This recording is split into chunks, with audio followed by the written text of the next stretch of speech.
Bueno, chicos, vamos a empezar a trabajar ondas. Entonces, para eso se va a hacer una introducción a ese movimiento, en donde vamos a ver la propagación de ondas en el agua, la propagación de ondas a partir del sonido y de la luz.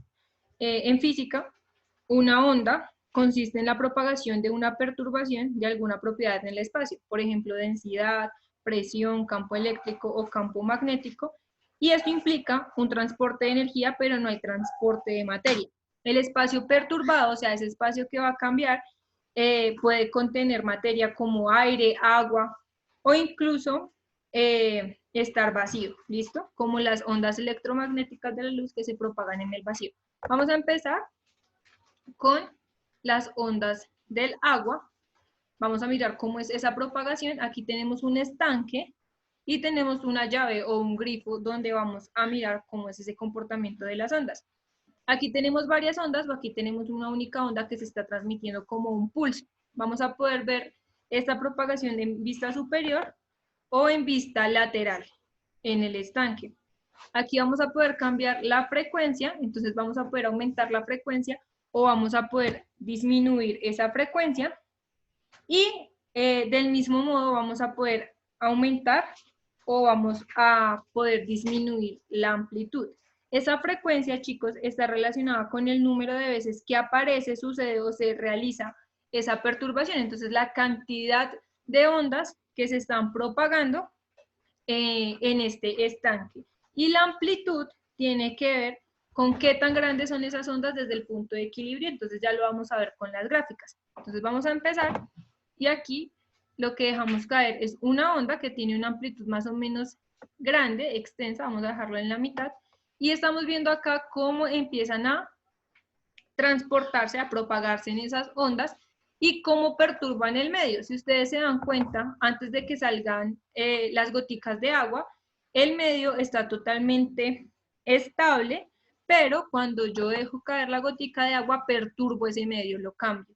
Entonces, ahí es cuando empiezo a ver esa propagación de las ondas. Aquí vamos a poner una gráfica de cómo se verían esas ondas que están interactuando ahí. Las partes que aparecen acá punteadas, esa línea punteada es la posición de equilibrio, y lo que aparece en la parte de arriba, como esas montañitas arriba, son las crestas, las montañitas de abajo son los valles de esa onda. La distancia que hay entre una cresta y la otra es la longitud de onda. Si yo aumento la amplitud, entonces esas montañitas se van a hacer cada vez más grandes, es decir, su distancia desde la posición de equilibrio hasta la cresta va a ser muchísimo mayor. Entonces miren cuando yo aumento la amplitud, ¿sí ven? ¿Sí ven que acá las montañitas, las crestas y los valles se hacen cada vez más grandes? En cambio, si yo disminuyo la amplitud, se van a hacer cada vez más pequeñas. Y eso está directamente relacionado, pues, en este caso, con las gotas de agua. Si ustedes se dan cuenta, si yo aumento la amplitud, las goticas de agua que salen son muchísimo más grandes, pero cuando yo disminuyo la amplitud hasta hacerla cada vez cero, esas goticas son muy pequeñas, pues me están perturbando de manera mínima ese medio, que en este caso, pues, es nuestro estanque. Voy a dejar la amplitud en la mitad y voy a aumentar la frecuencia. Entonces ahí vemos cómo están cayendo esas gotas de agua, cómo se están propagando acá las ondas, pero si yo aumento la frecuencia, vean lo que pasa. Entonces voy a tener ondas más seguidas. La gota de agua cae muchísimo más rápido. El número de repeticiones en la caída de esa gota de agua es mayor. Y por eso vemos acá muchísimo más ondas. En ese sentido, la longitud de onda, o sea, la distancia que hay entre una cresta y la otra, disminuye. Pero, por el contrario, si yo disminuyo esa frecuencia, pues las gotas van a empezar a caer más lento, o sea, se va a demorar más en caer una gota y luego en caer la otra. Y si se dan cuenta, la distancia entre una cresta y la otra cresta se hacen cada vez más grandes. ¿Listo? Ahora, lo que les iba a mostrar ahorita. Si la amplitud de la onda es cero, ¿qué pasaría? Pues, si la amplitud de la onda es cero, significa que no hay ondas. ¿Sí ven? Ahí están cayendo las goticas de agua, pero son tan pequeñas que no pueden perturbar ese espacio. Por lo tanto, no habría ninguna onda. Para que haya onda es necesario que la amplitud sea diferente de cero. Es decir, que esta amplitud que yo estoy moviendo acá no esté en el cero para que empiecen a generarse esas ondas. Vamos a ver esta misma situación, pero en una vista superior, que es lo que nosotros observamos cuando lanzamos una piedra en un estanque o algún objeto en una superficie de agua. Voy a quitar la gráfica para que lo observemos rápido. Entonces aquí tengo la amplitud. Si yo aumento la amplitud, vean lo que pasa. Empieza a generarse esa propagación de la onda, entonces ahí podemos ver cómo es que se empiezan a trasladar esas ondas. Dense en cuenta que la amplitud acá está relacionada con este color negro, que cada vez es más y más intenso. La onda es muchísimo más definida, la onda es más grande. Pero si yo disminuyo la amplitud, si ven que se empieza a tornar como un color más claro en esas tonalidades oscuras que teníamos ahorita. Si yo dejo la amplitud cada vez más pequeña, ya casi no puedo evidenciar bien definidas todas esas ondas que se estaban generando y que se estaban propagando, cada vez se ve más distorsionado, y si yo dejo la amplitud en cero, no va a pasar absolutamente nada. Vean que el sistema se queda totalmente quieto, no hay perturbaciones, no hay cambios en ese estanque. Entonces es importante determinar esa amplitud que está relacionada con qué tan grandes o qué tan pequeñas son esas ondas que se están propagando. Si son extremadamente grandes, pues vamos a ver mucho más definidas las ondas, ¿listo?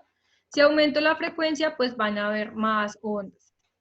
Vean que empieza a aumentar el número de círculos concéntricos que se están presentando en ese estanque. En cambio, si disminuyo la frecuencia, pues cada vez van a haber menos ondas.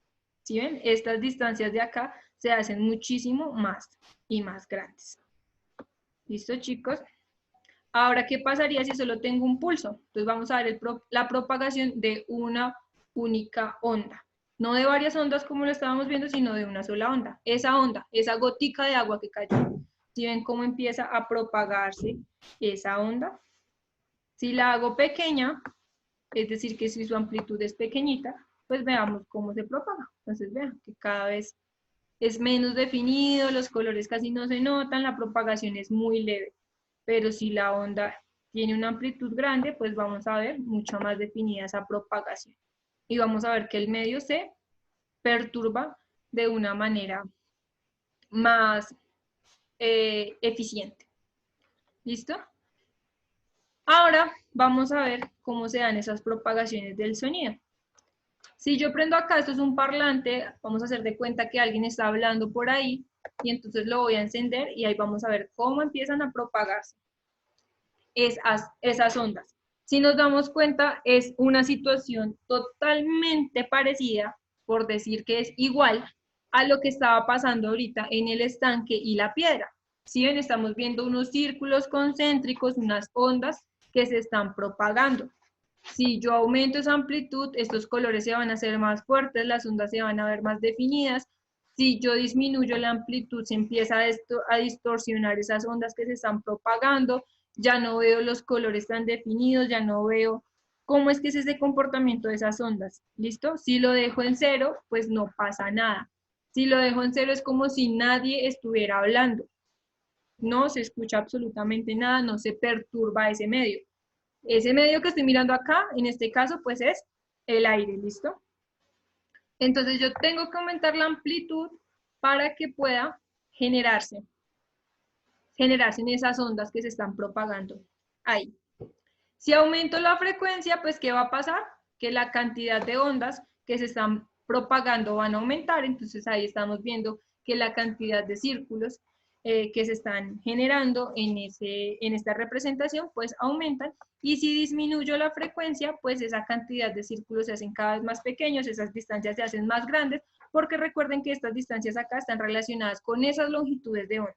Entre menor frecuencia, esas distancias entre cresta y cresta, que en este caso van a ser entre un círculo y otro, son muchísimo mayores, pero si si aumento la frecuencia, pues esas ondas están cada vez más cerca, por lo tanto su longitud de onda es mucho más pequeña. ¿Listo? Ahora con la luz, esa frecuencia va a estar relacionada con los colores. Recordemos que la luz blanca está compuesta de todos los colores que nosotros vemos en nuestro arco iris y cada color tiene una longitud de onda y una frecuencia diferente. Entonces aquí vamos a estarlo relacionando es con los colores. En este caso pues tenemos una frecuencia medio y en este caso es el color verde. Entonces ahí estamos mirando la propagación de la luz, de un pulso de luz, de un haz de luz, perdón, en un medio y acá estamos observando cómo es que se propaga esa onda. Recuerden que la distancia que hay entre un círculo y el otro, de los que se están formando ahí, son las longitudes de onda. Si las frecuencias son pequeñas, es decir, si se acercan a estos tonos rojos, entonces vamos a ver que esas longitudes de onda son cada vez mayores. Entonces las distancias que hay son cada vez mayores. Vemos que estas partes que se ven acá son muchísimo más gruesas. Entonces vamos a dejarlo hasta el fondo, hasta ese color que es como un vino tinto. Vemos que ahí son muchísimo más gruesas. Estos círculos que se están formando quieren decir que esas longitudes de onda son mayores. Pero si por el contrario aumento la frecuencia, es decir, me dirijo a tonos más o menos violetas, vemos que los círculos concéntricos son cada vez más cercanos, vemos que hay menor distancia entre ellos y que se mueven, pues se podría decir que se mueven más rápido por lo que estamos viendo en la representación, pero es porque hay más ondas que se están propagando ahí. ¿Listo? Si tenemos un tono ya violeta oscuro, oscuro, entonces vamos a ver muchísimo más definido estas ondas que se están propagando, vemos los círculos que cada vez están más cerca, y si lo dejamos en un tono más o menos azul, pues estaríamos como en ese intermedio. Entonces ahí estamos viendo cómo empieza a cambiar. Si aumentamos la frecuencia, vemos los colores más definidos, entonces si ven cómo empieza a cambiar el color se hace más definido, vemos más claro esas zonas negras que están ahí, que nos dan cuenta de esa longitud de onda, pero si por el contrario disminuimos la amplitud, se empieza a distorsionar el color, ya no lo vemos bien, ya no vemos bien esas longitudes de onda, no vemos bien esa propagación de la onda, porque recuerden que la amplitud está relacionada con qué tan grande o qué tan pequeña es la onda que estamos trabajando. ¿Listo? Entonces ahí dejé la amplitud en la mitad y ya vemos cómo empieza a cambiar. Y esto pasa para cualquier color. Si tenemos el color amarillo, pues pasaría exactamente lo mismo. Si aumento la amplitud, si ven que el color se empieza a hacer más intenso, pero si disminuyo la amplitud, el color se empieza a distorsionar. Si dejo la amplitud en cero, no pasa absolutamente nada, porque si no hay amplitud, no hay onda. ¿Listo, chicos?